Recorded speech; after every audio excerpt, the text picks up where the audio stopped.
तो सभी छात्रों का स्वागत है और आज हम अध्याय 2 में आगे बढ़ते हुए धावन सोडा के बारे में पढ़ेंगे। इसे कैसे बनाते हैं और इसका उपयोग कहाँ होता है, तो आइए समझ लेते हैं। सबसे पहले बात करते हैं धावन सोडा। धावन सोडा जैसे कि एक होता है खाने का सोडा और एक होता है धावन सोडा। खाने का सोडा खाने में रसोई घर में इस्तेमाल किया जाता है खाने की चीज़ों को बनाने के लिए, और धावन सोडा कपड़े धोने के लिए इस्तेमाल होता है। जितने भी डिटर्जेंट होते हैं आप ये समझ सकते हैं। तो लेकिन हम इसे बनाते कैसे हैं, इसकी विधि क्या है, इसके उपयोग क्या हैं, आज उसे देखेंगे। सबसे पहले बात करते हैं धावन सोडा। धावन सोडा का जो सूत्र होता है वो आपको पता होना चाहिए। वो सूत्र धावन सोडा जो है, इसका सूत्र होता है Na2CO3। ये है धावन सोडा का सूत्र, ठीक है। तो इसे हम सोडियम कार्बोनेट भी बोलते हैं। तो इसे हम बोल सकते हैं Na मतलब सोडियम, तो सोडियम, और CO3 मतलब कार्बोनेट।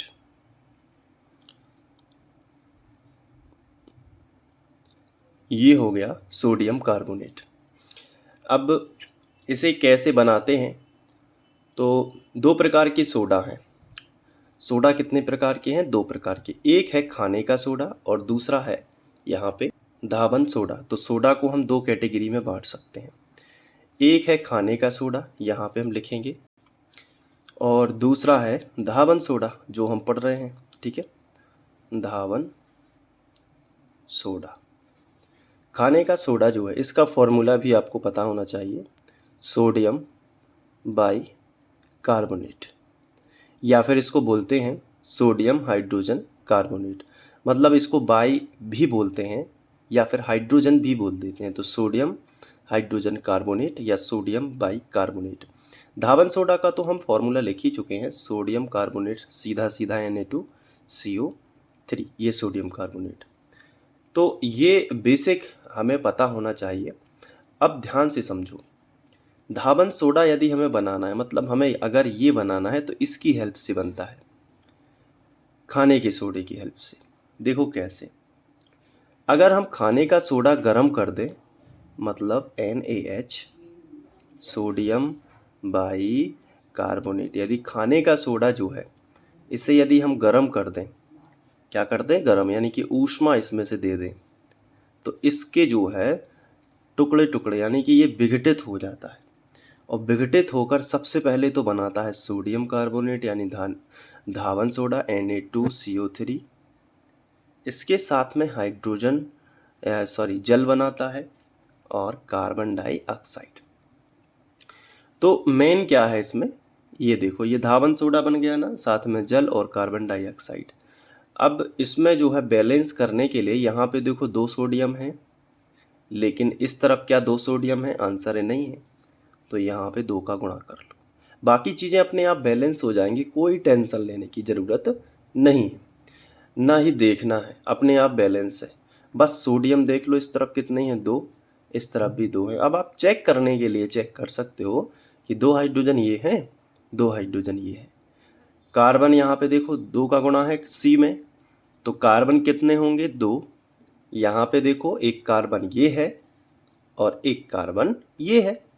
बस ऑक्सीजन तो वैसे ही अपने आप हो जाएंगे, 3 दूनी 6 ऑक्सीजन, यहाँ पे 3 ऑक्सीजन और एक ये और दो ये, तो 3 ये हैं और 3 ये हैं, तो टोटल कितने हो जाएंगे? 6 ऑक्सीजन।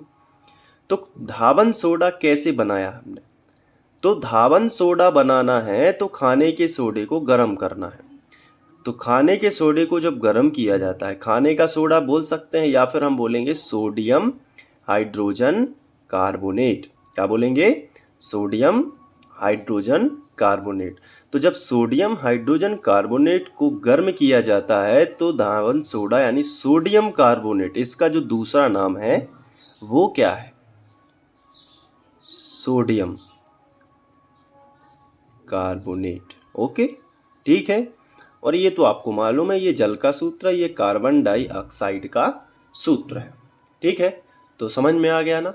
अब इसका जो उपयोग है वो कहाँ होता है, इस्तेमाल कहाँ होता है भाई? धावन सोडा ठीक है, तो उपयोग देख लेते हैं। पहला उपयोग तो आप याद रख सकते हो कि बोरेक्स निर्माण में, कक्षा 11 में आप पढ़ोगे बोरेक्स, बोरेक्स के निर्माण में इसका इस्तेमाल होता है। दूसरा क्या है, बोरेक्स बनता है तब हम जो है धावन सोडा यानी कि सोडियम कार्बोनेट का इस्तेमाल करते हैं। बोरेक्स जो है यहाँ पे बोरान के हाइड्राइड कहलाते हैं, मतलब बी और एच, अगर ये बोरान के साथ में हाइड्राइड हो, मतलब कि बोरान के साथ में हाइड्रोजन परमाणु हो, तो वो बोरेक्स कहलाते हैं। बहुत सारे हो सकते हैं, जैसे कि Na2B4O7, Na2B4, सॉरी यहाँ पे बोरान के हाइड्राइडों को जो है बोरेन कहते हैं, ये पहले याद रखो, बोरेन। लेकिन बोरेक्स का सूत्र होता है Na2B4O7, ये देख लो आप, ठीक है। तो ये थोड़ा सा कंफर्म कर लेना। उपयोग बोरेक्स का निर्माण है, तो उसके उपयोग में यहाँ पे अगर हम बात करें तो जल की जो स्थायी कठोरता है, स्थायी कठोरता, कई दिनों से कहीं जल रखा हुआ है तो हम कह सकते हैं कि वो कठोर हो गया है। देखो, बहता हुआ जल मृदु होता है और रुका हुआ जल कठोर होता है।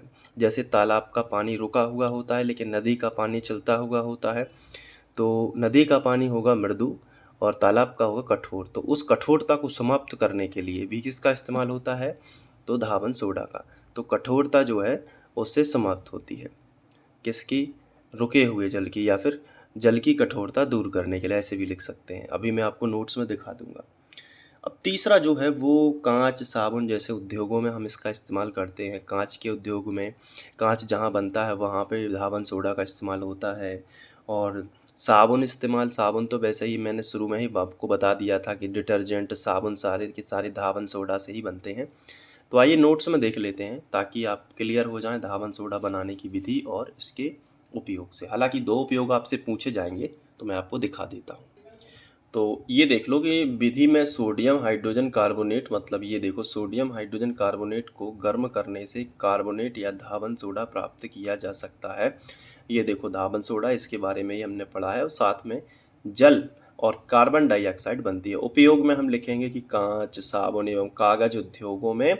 दूसरा लिखेंगे जल की स्थायी कठोरता हटाने में। तीसरा बोरेक्स के निर्माण में। तो ये आप स्क्रीनशॉट ले लो और अपने नोट्स में फटाफट से लिख लो। और नोट्स तो बनाते जा रहे हो, कितने बच्चे नोट्स बना रहे हैं कमेंट्स में मुझे ज़रूर बता दो। इसके बाद एक और क्वेश्चन है जिसको हम यहाँ पे कंप्लीट कर लेंगे, क्योंकि ये छोटे छोटे क्वेश्चन ही है जो एग्ज़ाम में पूछ लिए जाते हैं, तो पता नहीं होता कि कहाँ से कब कैसा क्वेश्चन पूछ लिया जाए, इसलिए हम कोई भी टॉपिक नहीं छोड़ रहे हैं, सभी टॉपिक को बहुत अच्छे से करेंगे। तो देखो इसमें क्या है, प्लास्टर ऑफ पेरिस का सूत्र एवं उपयोग। तो प्लास्टर ऑफ पेरिस का सूत्र कई बच्चों को पता नहीं होता है, हालांकि इसे शॉर्ट में पीओपी बोलते हैं, ठीक है। तो वही पुट्टी है जो सीलिंग में लगाई जाती है डिज़ाइन निकालने के लिए। प्लास्टर ऑफ पेरिस एक प्रकार का पाउडर होता है, ठीक है। तो वो प्लास्टर ऑफ पेरिस है। टूटी हड्डियों को जोड़ते हैं तो वहाँ पे भी पीओपी का इस्तेमाल होता है। तो सफ़ेद पाउडर होता है, ऐसे आप समझ सकते हैं कि सफ़ेद पाउडर जो है वो पीओपी है। और घरों में इस्तेमाल होती है पुट्टी, जिसे बोलते हैं नॉर्मल लैंग्वेज में, तो वो है। तो प्लास्टर ऑफ पेरिस का सूत्र क्या होता है, तो आइए सूत्र की बात कर लेते हैं। तो असल में ये कैल्शियम सल्फेट होता है, कैल्शियम सल्फेट, ऐसे CaSO4।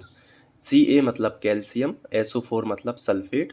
तो ये कैल्शियम सल्फेट होता है, लेकिन इसके साथ साथ एक चीज़ और, कि आधा जल का अणु इसमें हम इंटू कर देंगे। याद करने की ट्रिक है कि कैल्शियम सल्फेट में आधा जल का अणु यदि इंटू कर दो तो वो प्लास्टर ऑफ पेरिस बन जाता है। इसका उपयोग है पहला टूटी हड्डियों को जोड़ने के लिए, मतलब जो हड्डियां टूट जाती हैं तो आपने देखा होगा कि पूरा प्लास्टर बनता है उनके ऊपर। और आपने सुना होगा, देखा होगा लोगों को, जब हड्डियां वगैरह टूटती हैं तो वहाँ पे प्लास्टर लगाया जाता है। दूसरा क्या है, तो दूसरा अगर उपयोग करें तो मूर्तियाँ वगैरह, खिलौने भी बनाए जा सकते हैं। आपने देखा होगा कि जब नवरात्रि के पहले जो है मतलब माँ देवी की जो मूर्ति बनाई जाती है, तो चेहरे का जो आपने देखा होगा कि चेहरा इतना स्मूथ कैसे हो जाता है, एकदम क्लीन लगता है। देवी माँ की जो मूर्ति होती है, गणपति बप्पा की जो मूर्ति होती है, तो जो वहाँ पे यदि बात करें तो उनका चेहरा एकदम क्लीन होता है, तो वो पीओपी से बनाया जाता है, ठीक है। जैसे कि हमारे घरों की जो सीलिंग होती है, जो जहाँ पंखे लगाए जाते हैं, यदि आपके घर में लगी होगी तो पीओपी आप ऊपर देख सकते हैं, तो वहाँ पे भी क्या होगा, पीओपी का इस्तेमाल किया गया है। उससे क्या होता है कि डिज़ाइन वगैरह अच्छे से निकल आती है। और ये इसका एक ख़तरनाक जो है ये मतलब अच्छा गुण भी कह सकते हैं कि पीओपी पाउडर होता है, लेकिन जैसे ही अगर इसे नमी कहीं से मिलती है तो ये कठोर होने लगता है। कठोर मतलब ऐसे बोल सकते हैं कि ठोस होने लगता है, मतलब वो जिप्सम में बदल जाता है, वो ठोस पदार्थ जिप्सम कहलाता है। और नमी नहीं मिलेगी तो वैसे ये पाउडर ही रहेगा। तो अगर कहीं से इसे नमी मिल गई या बाहर खुला छोड़ दिया पाउडर को तो वो धीरे धीरे ठोस हो जाएगा। ये भी पीओपी का एक खास जो बात होती है। तो इसके दो मूर्तियां खिलौने बनाने में आप लिख सकते हो, टूटी हड्डियों को जोड़ने में। तो इसका जो नोट्स मैं आपको दिखा देता हूँ, ये आप देख लीजिए, ये रहा सूत्र और ये रहा दो इसके उपयोग है। तो है तो बहुत सरल सरल से क्वेश्चन, मुझे भी ज़्यादा कुछ एफर्ट नहीं लगाना पड़ रहा है, बहुत ही सिंपल हैं समझने में। हालांकि कोई लॉजिक नहीं है इनके पीछे, बहुत सिंपल सिंपल हैं, लेकिन नोट्स के साथ क्रम से स्टडी करना है तो सब चलता है फिर, ठीक है। तो थोड़ा सा फास्ट भी चलना ज़रूरी रहेगा। उससे क्या होगा कि चीज़ें जल्दी जल्दी होंगी तो हम परीक्षा के पहले सभी का अच्छे से रिवीजन कर पाएंगे, इसलिए मैं थोड़ा फास्ट भी आपको पढ़ा रहा हूँ, ठीक है। कोई दिक्कत नहीं होगी, सभी डाउट आपके क्लियर होते रहेंगे। इसके बाद हम लोग एक और क्वेश्चन ले लेते हैं, पीओपी यानी कि प्लास्टर ऑफ पेरिस से ही जुड़ा हुआ है कि प्लास्टर ऑफ पेरिस को आर्द्र रोधी बर्तन में क्यों रखा जाता है। आर्द्र रोधी बर्तन ऐसे बर्तन होते हैं जिनमें हवा प्रवेश नहीं कर सकती, या फिर जो नमी है आसपास की, जो वातावरण में थोड़ी बहुत ठंडक होती है वो प्रवेश नहीं करे, तो ऐसे बर्तनों में प्लास्टर ऑफ पेरिस को क्यों रखा जाता है। जो आर्द्र रोधी, आर्द्र मतलब नमी, आर्द्र मतलब क्या होता है, नमी। अब आप सोच रहे होंगे नमी क्या होती है, देखो मैं आपको एक उदाहरण से समझाता हूँ। जैसे बाहर बरसात के दिनों में बाहर जो वातावरण होता है उसमें नमी होती है, गर्मियों के दिनों में सूखा वातावरण होता है, आप समझ सकते हैं। बरसात के दिनों में कैसा होता है, हवा जो है वो ठंडी होती है, लेकिन गर्मियों में यदि दोपहर में देखा जाए तो हवा एकदम गर्म होती है। तो हम कहेंगे कि बरसात के मौसम में ज़्यादा नमी है। ठंडे के मौसम में भी नमी होती है, कोहरा वगैरह होता है, लेकिन जो गर्मियों का मौसम होता है जिसमें दोपहर होती है तो उसमें क्या होता है कि नमी नहीं होती है। तो ऐसे बर्तनों में इस पीओपी को रखा जाता है। तो मैंने चर्चा की है कि क्योंकि ये क्या करते हैं कि जैसे इसे वायु में खुला छोड़ देंगे तो वायुमंडल में क्या होती है, नमी होती है, थोड़ी बहुत आर्द्रता तो सब जगह रहती है। तो जो नमी है इसको ये पाउडर धीरे धीरे ग्रहण करेगा, जो पानी के कण हैं वायु में उसको ये ग्रहण करेगा और एक ठोस पदार्थ बना लेगा। इससे ये ठोस पदार्थ फिर एक बार बन गया तो बन गया, तो पाउडर जो है हमारा बेकार हो गया, तो हम इसका कहीं इस्तेमाल नहीं कर सकते। और ये जो ठोस पदार्थ है इसे हम जिप्सम कहते हैं। क्या कहते हैं, जिप्सम। असल में ये जिप्सम बन जाता है पीओपी। ये क्या है, पीओपी, प्लास्टर ऑफ पेरिस। लेकिन जैसे ही नमी के साथ रिएक्ट करेगा, जैसे ही नमी के साथ रिएक्ट करेगा तो जिप्सम में बदल जाता है, जो हमारे कोई काम का नहीं रहता, क्योंकि वो ठोस पदार्थ हो जाता है। जैसे आपने देखा होगा कि जो टूटी हड्डियां को जोड़ने के लिए जो आपने देखा होगा किसी के पैर में प्लास्टर चढ़ा हुआ है तो वो कितना ठोस रहता है, वो जिप्सम बन गया अब, क्योंकि वो वायुमंडल की नमी में बन गया। जैसे कि अगर हम देखें तो हमारे जो घरों में पीओपी का इस्तेमाल होता है तो जब वो सूख जाती है तो वो जिप्सम बन जाती है एकदम, वैसे ही समझ सकते हैं उदाहरण के आधार पर। तो प्लास्टर ऑफ पेरिस को अब आद्ररोधी बर्तन में क्यों रखते हैं, इसलिए ही तो रखते हैं ना, कि वो नमी से क्रिया ना करके ठोस पदार्थ जिप्सम ना बना ले, ठीक है। तो इसको हम यहाँ पे लिख सकते हैं, जैसे कि यहाँ पे कैसे बनता है वो समीकरण, समीकरण सहित लिखना है तो समीकरण देखो कैसे। प्लास्टर ऑफ पेरिस का जो सूत्र होता है वो मैंने अभी आपको बताया कि कैल्शियम सल्फेट लिख लो और आधा इंटू में आधा अणु जो है वो जल का लिख लो। ये लिख लिया कैल्शियम सल्फेट, आधा अणु जो है वो जल का लिख लिया। इसके साथ साथ में जब ये नमी से क्रिया करेगा, मतलब H2O, यानी ये होती है नमी, तो नमी से क्रिया करके जिप्सम बनाता है। और जिप्सम का जो फॉर्मूला होता है वो आपको यहाँ पे याद रखना होगा कि कैल्शियम सल्फेट इंटू 2H2O, यहाँ पे लिख लिया 2H2O।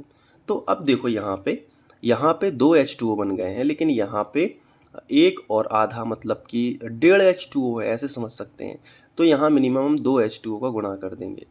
तो जैसे ही हम 2H2O को यहाँ पे गुणा करेंगे तो बनेगा यहाँ पे 4 हाइड्रोजन, लेकिन यहाँ पे भी हो गया 4 हाइड्रोजन, लेकिन यहाँ पे 4 के साथ साथ में ये देखो एक हाइड्रोजन ये है, तो कितना हो गया हाइड्रोजन, 5 हाइड्रोजन। तो फिर इसको बैलेंस करने के लिए हम क्या करेंगे, कैल्शियम सल्फेट में 2 का गुणा कर देंगे। तो देखो यहाँ पे जो आधा H2O है, अब 2 का गुणा होगा तो पूरा H2O बन जाएगा।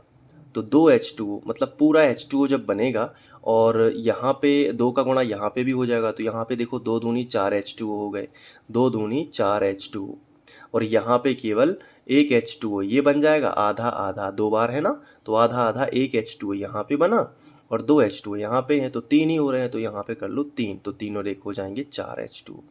तो ऐसे आप बैलेंस कर सकते हो। अगर आपको समझ में नहीं आया, थोड़ा सा मैं और एक सरल तरीके से बताऊंगा। देखो ये देखो क्या है, calcium sulphate into half H2O, ये क्या है बताओ, ये है प्लास्टर ऑफ पेरिस, और ये नमी के साथ में क्रिया करेगा तो जिप्सम बनाएगा। जिप्सम का सूत्र CaSO4 इंटू 2H2O, ये जिप्सम का सूत्र है।